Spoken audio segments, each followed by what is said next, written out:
Welcome to the Rundown. Thanks to AGL for all your energy needs. Go to agl.com.au. The 2019 Rundown team is Andrew Embley, former Norm Smith medalist and premiership player. Welcome to you, Wack. Good on you, Timothy. Oh, how good was last year? Have you guys moved on? I certainly haven't, Tim. I know one man who hasn't, who has lived West Coast Eagles success. Ryan Daniels from 7U. Still pumped? Yeah, look, it was a big finish to the year, wasn't it? It feels like yesterday we were watching the Eagles pour champagne all over themselves, and here we are, round one. Can't believe it. Feels like yesterday. Can they butter up? Well, history says it's very difficult to be able to butter up, but I think West Coast's current team at the moment, there's a lot of resilience, a lot of character about the group, and I think if there's any team to be able to move forward and have another really good year, I think Eagles are certainly primed to be able to do that. Before I get more on the buttering up, you've been around in their pre-season. What's your vibe on West Coast? Really strong pre-season, not a lot of injuries to deal with. We know Kennedy and Cripps have had slow starts, but they're not major injuries. I think they've got the list to do it again, and there's some good young blokes coming through that we'll talk about as we go on today. I think they're very capable. As I said, very strong pre-season, no real issues. I think they'd be pretty happy. Wack, as you casually stroll along for your beach walks, I see you often doing those, do you reflect back to after 2006, you win the flag and then you go through the pre-season of 2007? This group is doing what you did all those years ago. How difficult was it in regards to motivation of going back-to-back? It is difficult, and a lot of people talk about complacency setting in. For mine, it's not necessarily about complacency because history says it's very difficult to win back-to-back anyway. So the West Coast players, what they will be currently experiencing now is they are just really thrown to the spotlight. Everywhere they go, supporters still want to talk about the grand final. They still want to know what Dom Sheed was thinking when he was lining up for goal, what the players were thinking when they were 5 goals down. So the players, in my opinion, need to embrace all that. They need to continue to give the supporters what they want, but they can't lose focus on the year ahead. And I think so far, when you have a look at the JLT, they've moved on pretty quickly. They've been probably the most impressive side for mine in that 2 weeks. So early indicators suggest that West Coast are actually moving forward and ready for another big year. Did you guys struggle with that in 07 to move on and embrace and work with it? We did, but in saying that... You won your first 6, didn't you, the next year, and you beat Sydney round 1. No, that's right. We actually had not a bad year in 2007 compared to, maybe sort of other starts of the season that we'd had in the past, but we did have a few injuries, and timing at the end of 2007 was a lot different to 2006. We had lost Juddy. Curry was struggling. So some of our better players weren't available. You've seen the pre-season, the JLT. Their form has been outstanding. What's the one player? Who's the one player that's jumped off the page for you, Ryan? Look, I think there's a couple of young guys. Oscar Allen and Jared Brander have looked really good. Great to see them get a chance early, round 1. Due to a lot of injuries, of course, but the obvious one, you can't ignore this man. He kicked the winning goal in the grand final and his confidence has gone absolutely through the roof. Dom Sheed, he had 40 touches and a goal against the Dockers. He had 39 and a goal against the Cats. That is just monstrous numbers. Andrew Gaff's missing the first 2 rounds. That's what gave him a chance last year. I don't think he's going to let the chance slip this year. I think Dom Sheed's going to be in that team all year and he's going to put up some huge numbers. Great pre-season from Dom. His whole finals series was outstanding. He was player of the finals along with Jack Redden. He will get better and better, and the confidence that he gets from that final series will certainly hold him in good stead for 2019. Goss, a lot of massive media stories over the summer. There always is. Any of them stand out to you as a defining moment maybe over the last few months? Well, it's an interesting one. There have been so many, and there's how many have had a bit of mayonnaise thrown on them, and what is a big story to the general public and what is a great story to us in the media. But I would say the Twilight Grand Final in more recent times. I think the Twilight Grand Final, the Night Grand Final, Richard Goyder's comments to Steve Butler in the paper saying, look, I would like to see it. It was never going to be I think it's on the agenda, but it was never going to happen. I think it's very clever by the AFL to basically break it down slowly for the members of the public and say, get used to it because it's coming. So this year we talk about it. Next year we might talk about it a bit more. It might happen within inside 5 years, but this has been spoken about for 30 years. This is not new. I think that is quite significant in regards to that. And I think the more significant thing, albeit no longer in the pre-season, is what happened with Alex Rance from Richmond. That's massive. I mean, that could change everything. I haven't seen the premiership betting markets this morning, but I reckon there's been a shift because he's arguably their most important player. He's their quarterback. He is, and he does so much to the structure of that team. There's no obvious answer. I think Hardwick mentioned some kid we've never even seen in Garthwaite. So there's not a lot of stock to replace a guy like Alex Rance. He did actually mention Hardwick in the press conference zone. He referred to West Coast in 2018 losing key players and being able to have that next person that stands up. So that's what obviously Richmond are going to have to do. No, you cannot replace a Rance, but another kid's going to get an opportunity to be able to stand up. So the Eagles missed Gaff, Shepherd and Nick Nat, but isn't Rance more important than any of those individually. Not as a group maybe, but individually to the structure of Well, that Richmond. was proven by the grand final. Question, yeah. It's a difficult one, but Rance is going to be a huge hole to be left out of that Richmond side, no doubt about that. He's a positive man, though. He's Alex Rance, so I'm sure he'll have a major part in what Richmond does in 2019. Let's talk about, let's crystal ball. Let's Gostradamus 2019 as we could. Let's talk about, okay, Brisbane is a tough trip first up. Tougher trip now because of the makeup of the lineups. Brisbane are up and about. But the Eagles travel well to the Gabba in the past. But let's talk about overall in 2019, the toughest away trip for West Coast this year. They've got some tough ones. I knew this question was coming and I tried to pick out which I thought was the hardest. They play Adelaide at Adelaide Oval. They play Geelong in Geelong. They play Collingwood and Richmond at the G, so there's some tough ones. But for me, Sydney at the SCG still poses the most difficult trip for West Coast. They haven't won there. It's 20 years. It's the 20-year anniversary. We celebrate every other anniversary now in footy. Let's maybe celebrate this one. It's 20 years on. The last time the Eagles won a game there, Guy McKenna and Peter Matera were still running around and Plugger was playing for Sydney and kicked 3 goals. So that's why it's so significant. I don't know what it is. It doesn't matter whether the Swans are great or they're average. They're usually pretty good at least. And their team won't be that bad this year. So I think if they can win at the SCG, that really just crosses off one more of those streaks that the Eagles have been struggling with.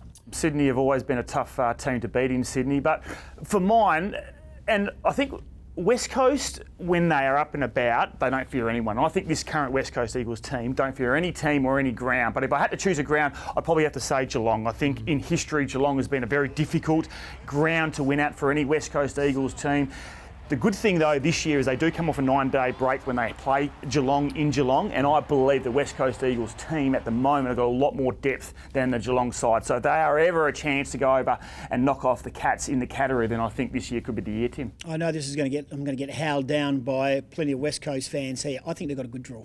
I think they've got a genuinely good draw. I think there's enough breaks, some double back-to-back with derbies, home games here in WA at Optus.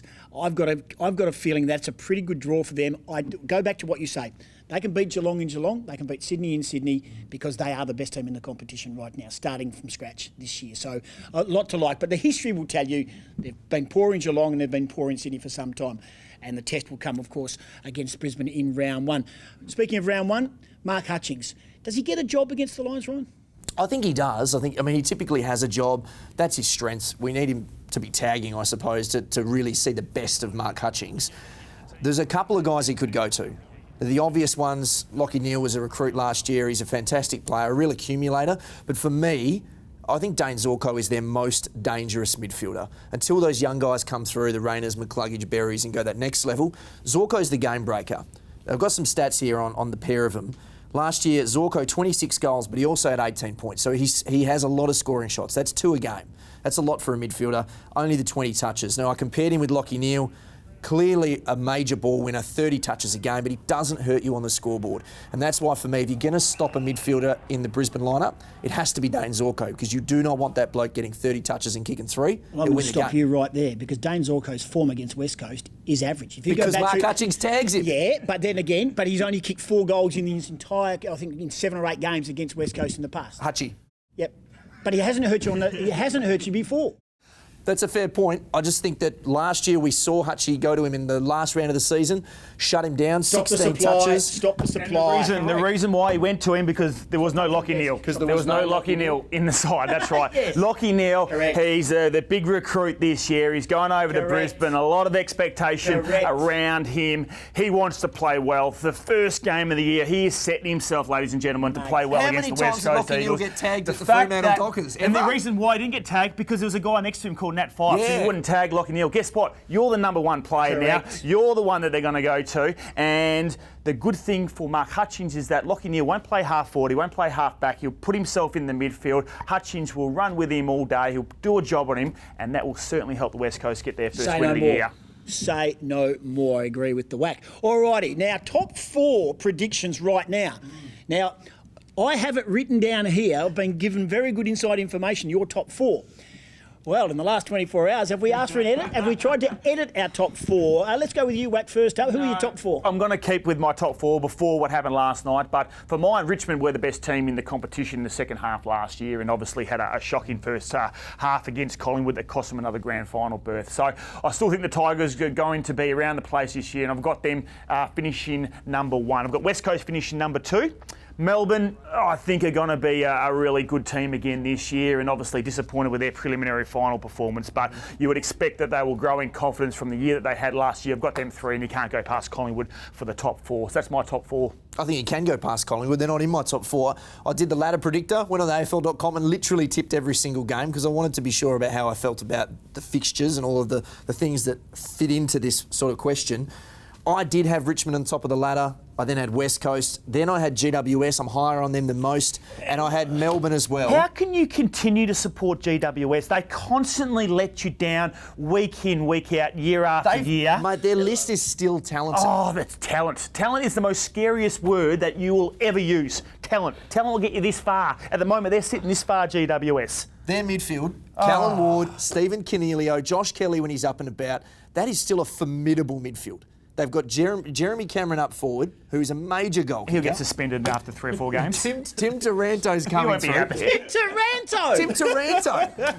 Your namesake. No, he's a nice player, but he's not a bona fide star. By the end of this year, he will be. Tim Taranto will be in the All-Australian squad. There you go. There's a statement. You were going so well. Now, hold on. Richmond, for me, after that, and we filled these in yesterday, for me, they dropped down. So I still got them making the top four. I give West Coast a slight bump and GWS and Melbourne a slight bump.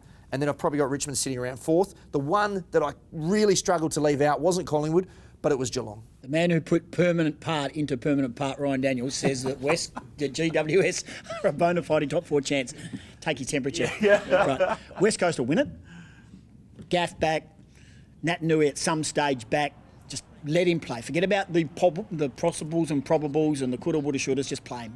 He's a great ruckman. Shepherd back. I like it. I like what they've done. Hickey's a great replacement for Lycett. Nothing changes my mind. Collingwood, a bona fide midfield, is arguably the best in the competition.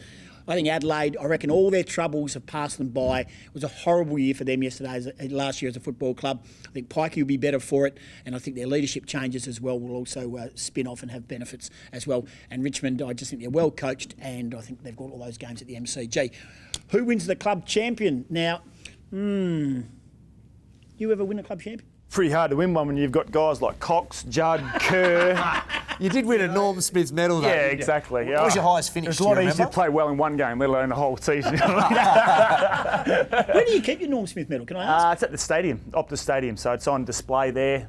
Do you stand next to it during the tours and give a rundown? I've never seen it there, but apparently it is there. Is it in the Andrew Embley stand? Is there an Andrew Embley stand? Yeah. We'll be soon. Sure. Outside the ground, where people... Outside the ground. At Mum and Dad's house in the backyard. It's at the Camfield, over in the corner. So tell us who wins the club champion. We're starting from zero. Okay, well, this person to me is an obvious one. Now, I presume that you two will probably go like a McGovern or a Yo or a Shuey because you sit on the fence. But for mine, this guy was without doubt the best big man on the ground in the grand final last year. He's strong, he's tall, he takes great intercept marks. Where are you going? He's no longer at the club, mate. He's gone to Port Adelaide. And I will ensure you by season's end that Tommy Barrass, What? that's right, Tom Barrass, not Tommy Barrass, Timothy, it's Tom Barrass. I know how to say it. Don't question me. The club champion, and not only club champion, he'll win his first All-Australian and he will be on his way to winning 3 or 4 by career's end. The guy is a gun. Okay, that's gone past my GWS call. Tom, Yeah, it has. That's an embarrassing call. Did you That's take what his that is. temperature? Absolutely.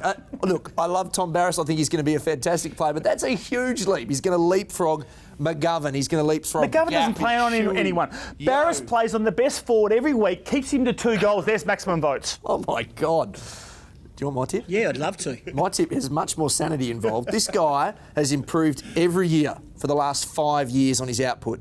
We've seen him play in 1,000 different roles. Last year, he upped his output to 24.6 disposals, 14 goals he kicked, 6 tackles, a career high per game. Back to back to back. The 25-year-old All-Australian already, Elliot Yeo. Oh. Creates Eagles history. Why is there so a obvious. reason that Elliot Yeo will take any step backwards? Hang on. The question is, Who will be the Eagles club champion? You're saying it's obvious. I think it's... Sorry for having a prediction, mate. Sorry we don't agree with Tom Barrass. Well, you should agree with Tom Barrass. How can you not disagree with Tom Barrass? Did you not see him in the grand final last year? When GWS wins the flag and Tom Barrass wins the best and fairest, you and I can have a beer in the Andrew Embley stand. Now, Tim Taranto and Tom Barrass standing together alongside in the in the Australian Hall of Champions in the All Australian. Gov will win it. Best player. Marks, mate, I don't care what he does. He does the role thing. He's club champions are voted on by the match committee. Of course, we know that. So the voting's very different to how the umpires see the game or how you and I will see the game. Gov, for me, pre-season, good. Coming through that rib injury and a bit of surgery, fantastic. And I just think he's a standout down back. So here we'll be clashing with Tommy Barrass for the title. Yowie will be a distant third. Boys, just a quick one. Brisbane, Gabba, win and why? The Eagles win, but not by a lot. It's a danger game. That forward line's super young. I think the average age, other than Darling, is about 20.2. So I'm tipping the Eagles by 2 goals. I think it's a great opportunity for Brisbane to be able to knock off West Coast's first game of the year. But in saying that, the Eagles have got some good young kids coming through. They are the best team in the competition. I think Brisbane will be the big improvers in 2019, but the Eagles should be able to get the job done by 2 or 3 goals. Dane Zorko to kick 12, Lockie Neal to have 45 and West Coast to win by 6. That has been the rundown. Thanks to the team at AGL for all your energy needs. Go to agl.com.au. It's been a lot of fun. We'll catch you next time.